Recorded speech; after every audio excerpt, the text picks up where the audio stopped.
जैसे कि मैं आपको बताना चाहता हूँ, जो लोगों को लगा है उनका तो साइड में रह गया सब चीज़। जैसा कि मैंने आपको बताया कि 4 लड़के लोग नासिक से मुंबई आ रहे थे।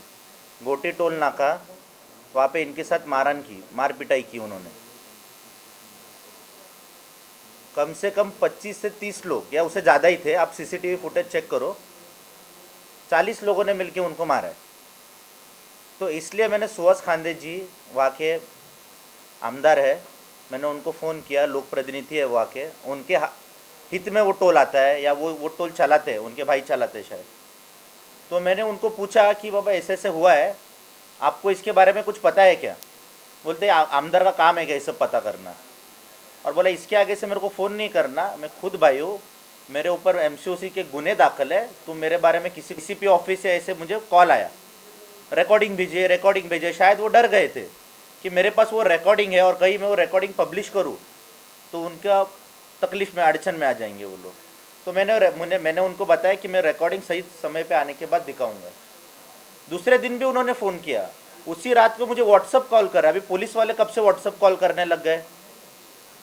पुलिस का नंबर से मुझे व्हाट्सअप कॉल आ रहे थे। थ्रू कॉलर में उसका नाम मिनिस्टर बाला साहेब पाटिल ओएसडी ऐसा आ रहा है नाम। तो नहीं, बात क्या है मुझे समझ ही नहीं आ रही थी। और दूसरे दिन फिर अचानक कॉल आने बंद हो गए। फिर जैसे कि मुझे लग रहा है कि ये सुहास खांदे जी जो है, इन्होंने कोई पुलिस डिपार्टमेंट को वो चला रहे हैं या क्या, कि उनके बिहाफ पे पुलिस वाले अनऑथराइज्ड कॉल कर रहे हैं मुझे। ये सब बहुत बड़ी गंभीरता से चीज़ देखनी चाहिए। रहा बात की ये विषय जो है छगन भुजबल जी का, वो तो साइड में रखिए। जो लड़के लोग को मार लगी है उनके खिलाफ आप एक्शन लीजिए। ये क्या, ये राजकारण तो चलता होगा, पर जिस तरीके से इनको मारहान हुई है ये बहुत गंभीर स्वरूप से हुई है। एक लड़का आ नहीं पाया, उसका कारण है कि वो एडमिट है क्योंकि उनका नाक भी सब फ्रैक्चर है। तो इसके लिए आप पत्रकार को मेरी निवेदन है कि आप इसमें मैटर को ज़रा लुक। जिनको अभी सारी दुनिया पहचानती है और उनके हम रिलेटिव्स हैं, हम तो नकारते नहीं हैं। लेकिन ये राजकर्ता जो है उन्हीं के नाम से आगे आते हैं, और लेकिन हम लोगों को आगे आने देना नहीं है उनको। वो हमारी फैमिली को टारगेट कर रहे हैं। हमारी फैमिली से कोई भी मेंबर आगे आता है तो उसको किस तरह से दबोच के रखना है, तो उनके नाम से ही हमको दबाया जाता है। आज दीपक बहू के बारे में भी यही होता आया है। मैं बहन होने के नाते अरे एक बार तो मेरी मेरी फ़ोटो छपी थी एक मैगजीन में, पेपर में, साप्ताहिक में, और जिस पे लिखा था लेडी डॉन। भाई मैंने कौन सी डॉनगिरी की है, मैंने किसको धमकी दी है? आप एक तो बताएंगे, आप एक भी मैटर ऐसा बताएं कि सुनीता ताई ऐसी धमकी देती है या लेडी डॉन है? क्या चल रहा है? और हम लोग शांति से देख रहे हैं। क्यों? हम बाबा साहब जी के अनुयायी है, हम बाबा साहब जी के अनुयायी है, और हम चाहते हैं कि हम कायदे कानून से चलेंगे। आज तो हुआ हुआ, नाना का अलग है, राजन का जो है अलग है, और हम भाई बहन जो है, हम पे किसी पे भी एक भी गुनाह नहीं है, एक भी हमारी कोई भी एनसीबी नहीं है हमारी, फिर भी हमको टारगेट किया जा रहा है। तो ये कहीं पे तो रुकना चाहिए। और अभी हम चाहते हैं कि हमारा ये जो रिपब्लिकन पक्ष है, रिपब्लिकन पार्टी जो है, ये पार्टी पूरे भारतवर्ष में है। आज अठवले साहब इतने साल वही पार्टी का नेतृत्व कर रहे थे, अभी उन्होंने खुद की अलग से पार्टी बनाई है। और हम जो है, अभी अठवले साहब जी बीजेपी के शरण में है। अपने पंतप्रधान, महान पंतप्रधान जी का वो मोदी जी करके कर रहे हैं। और सभी राजकर्ताओं को मालूम है कि यही लोग ऐसे हैं, ये किसी के झुकने वाले नहीं है और किसी की हुजरेगिरी करने वाले नहीं है।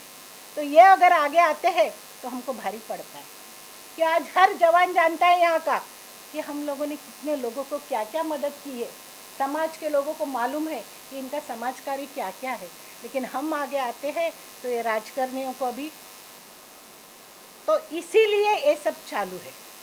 आज दीपक के बारे में तो होते आया है, अब अक्षय के बारे में होने नहीं देंगे। और हमारी पूरी पार्टी का हमको समर्थन है। मैं भी पार्टी की महाराष्ट्र की अध्यक्ष हूँ, महिला की। अभी महिलाओं पे जो अत्याचार हो रहे हैं, सब हो रहा है, जहाँ भी देख रहे हो जातीयवाद हो रहा है, हर गांव खेड़े जिले में सब यही चल रहा है। अगर हमारी महिला एक सरपंच बनती है तो उसके ऊपर पूरा गांव टूट पड़ता है। ये क्यों हो रहा है?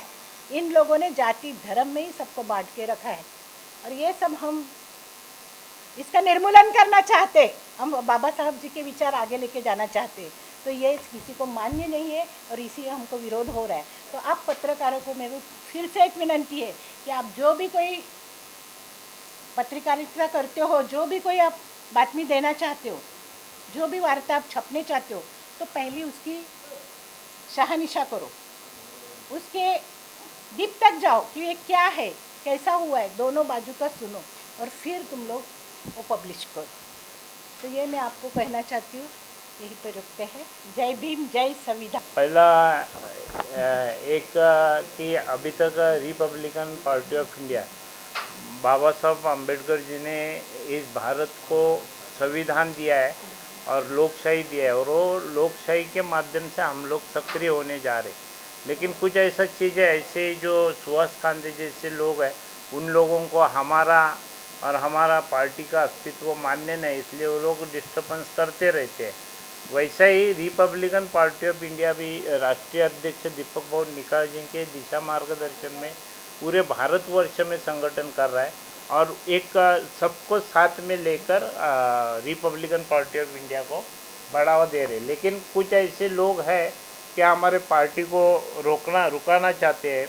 कुछ ऐसे लोगों की धारणा है कि ये पार्टी अगर सत्ता में आएगी या आगे की दिशा में सक्सेस होगी तो ये लोग दुनिया को, पूरे भारतवर्ष को लोकशाही समझा के बताना चाहते हैं। क्योंकि हम भी रिपब्लिकन पार्टी ऑफ इंडिया के माध्यम से हम हमेशा के लिए बताने आ रहे हैं कि हम जो मतदार है वो इस देश का मालिक है, और उसका मालिकाना हक दिलाने के दिशा में रिपब्लिकन पार्टी ऑफ इंडिया आगे बढ़ रही है। लेकिन अभी आपके सामने जो कल जो अक्षय निकाल जी के बारे में, वो भी रिपब्लिकन पार्टी ऑफ इंडिया का युवा नेता है, उसको किस बुरी तरीके से फंसाने की जो कोशिश हुई है। एक्चुअली छगन भुजबल साहब और ये सुभाष खांदे, उनका स्थानिक लेवल का झगड़ा है, लेकिन अक्षय निकाल जी इन्होंने इन 2-3 बच्चों को जो बुरी तरह से मारा, तो उनको पूछा हक से कि भाई लोक प्रतिनिधि है, ऐसा क्यों हुआ। तो उन्होंने वो निकाल जे नाम को लेके जिस तरीके से सरकार की और पूरे नासिक जिला की, महाराष्ट्र की दिशाभूल करने की जो उन्होंने कोशिश की है, उस कोशिश को हम खंडन करते हैं, वो चीज़ का हम निषेध करते हैं, और हम रिपब्लिकन पार्टी ऑफ इंडिया की तरफ से जन आंदोलन पुकारते हैं। कल परसों से हमारी जन आंदोलन की दिशा में क्योंकि हमारे युवा का फ्यूचर ख़राब करने का ये राजनीति है, और हम अच्छी तरह से जानते हैं कि हमारे युवा वर्ग का संरक्षण कैसा करना, वो हम जन आंदोलन के जरिए हम करेंगे। और इस लोकशाही में आम आदमी को जो अधिकार है वो हम दिलाने की आज तक कोशिश करते हैं। वो आम आदमी का अधिकार हम ये अक्षय निकाळजे यांच्यावर सुहास कांदे यांनी जे काही गुन्हा दाखल करण्याचा प्रयत्न केलेला आहे, तर अक्षय निकाळजे हे मुंबई प्रदेशचे रिपब्लिकन पार्टी ऑफ इंडियाचे युवा अध्यक्ष आहेत, आणि गेल्या 2-3 वर्षामध्ये संपूर्ण महाराष्ट्रामध्ये एक युवा संघर्ष त्यांच्या माध्यमातून सुरू झालेला आहे, आणि अक्षयच्या संपर्कात तरुण पिढी येत आहे। आता ज्यांच्यावर अन्याय झाला, ज्यांच्यावर अत्याचार झाला त्या घोटीच्या टोल नाक्यावर, तर तिथे तो तुमच्यासमोर लाईव्ह आहे, आणि त्याची चौकशी CCTV फुटेजमध्ये तुम्हाला मिळेल।